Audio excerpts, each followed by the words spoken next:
Repeated measure design. This design comes from medical field or biology field or anything that uses humans or animal as a subject of studies. There are two reasons for that. The subjects are very difficult to find, so repeatedly measure a subject makes sense sometimes to save money and time and also get more information.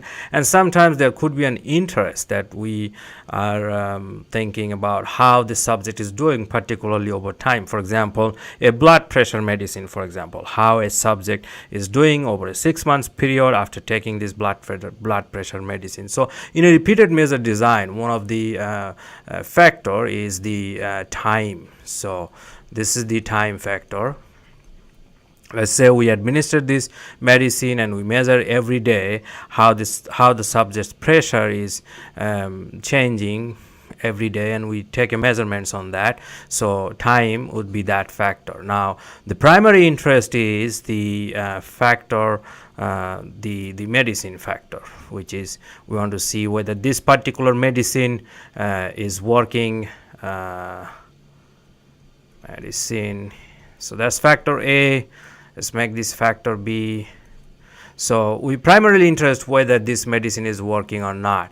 Now this is the subject factor. We're not really interested in how the effect of subjects. However, to calculate the error, appropriate error for medicine factor A, we need that subject factor because the subject is nested under the medicine in a repeated measure design. So therefore we need to write this beta ji to get the appropriate expected mean square, and then this gamma k is the effect due to time.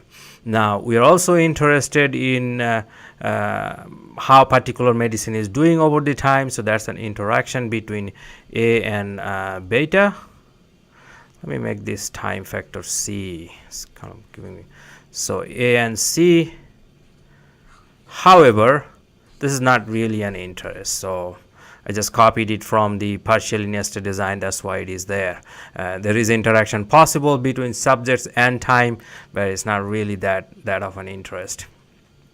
So this is the basic repeated measure design model. Now if we look at the expected mean square, there is a video you can check exactly on this model. Two fixed factors, one nested factor, and that factor is also random. Now if you look at this design, beta subjects are random, so this subject factor is definitely random.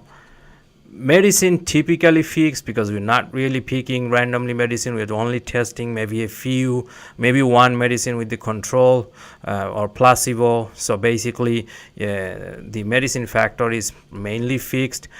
Time factor is also fixed. We can't really randomize that, so time, that is fixed too.